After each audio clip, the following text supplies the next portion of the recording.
nakita kanina. Long time no see, ah. How are you after our season? Ay,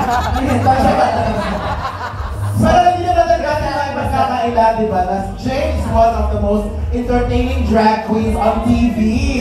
On TV? On TV! Charot. Ang daming, nasasabi ko na lang na kulang ang season 2 kung wala ang Miss Jade. So... kung wala ang aking count, wala yung fucking seat. Ha? Alam mo lagi, pag nagsasalita ka, ha? Pag lang lagi. Anyways, Miss Jade, so, tinanong mo ako na napaka-hot seat na question kanina.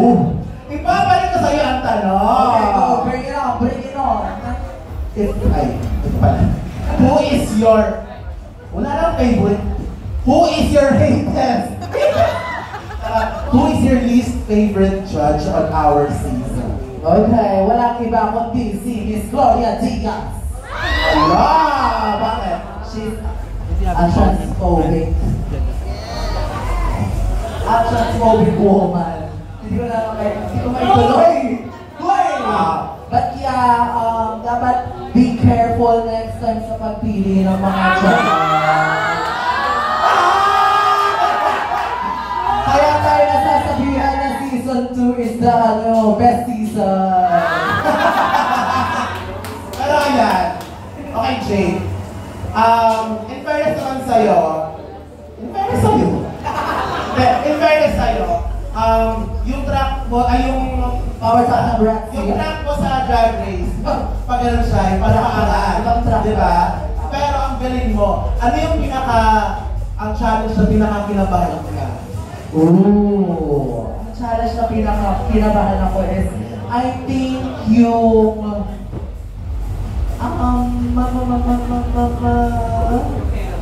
actually, madami talaga eh. Yung makeover challenge. Bakit ka ninabahan ko? Sorry, ang dami kong iniisip, ang dami kong pinagpilian na challenge.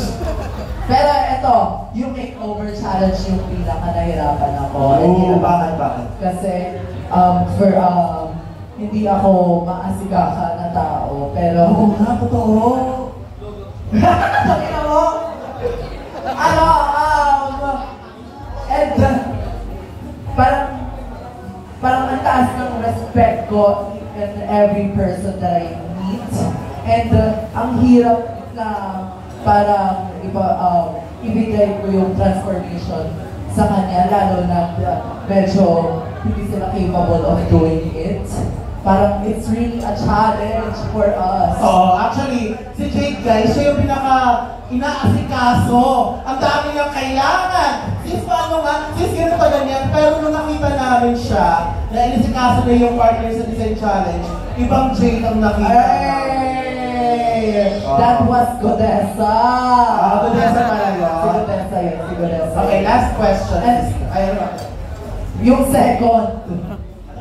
second na pinaka-kinabahan ako. Is yung, acting challenge. Yeah, it makes sense. Nagboto ka nga nun eh. I am not an actress because I am acting my life.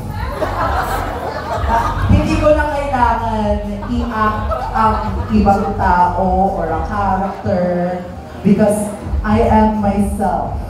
And kumbaga kunyari ikaw, artista ka, tapos ina-act kita, parang mali ata kasi ina-act ko yung sarili ko because I am you, you are me, and we are one within. Wow! Ang dami mong paandar, no?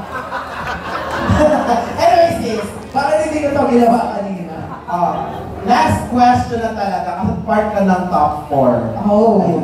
Hindi pa yun. Part ka ng top 4, di ba? Ang question ko, bakit? Charot lang.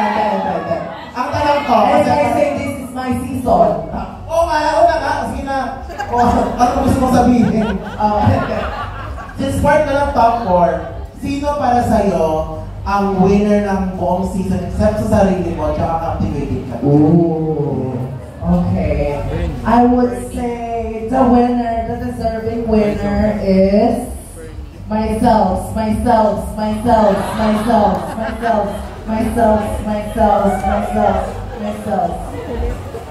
Hashtag paandar. Paandar na naman siya. Hindi, seryosohin mo. Seryoso na. Okay, I would say either Bernie and Obi Khan. Ooh, okay. Very strong contender when it comes to Obi is serving looks, talent, and charisma. And Bernie is really giving, powerful performer. Correct. Hasado, yung talagang ginagawa niya na buong buhay niya. Agree ako. She's trained to do that. Ayan. Yes, okay. Red ka lang kumuha ng yung mga tips. Okay, let's go. Where is Okay.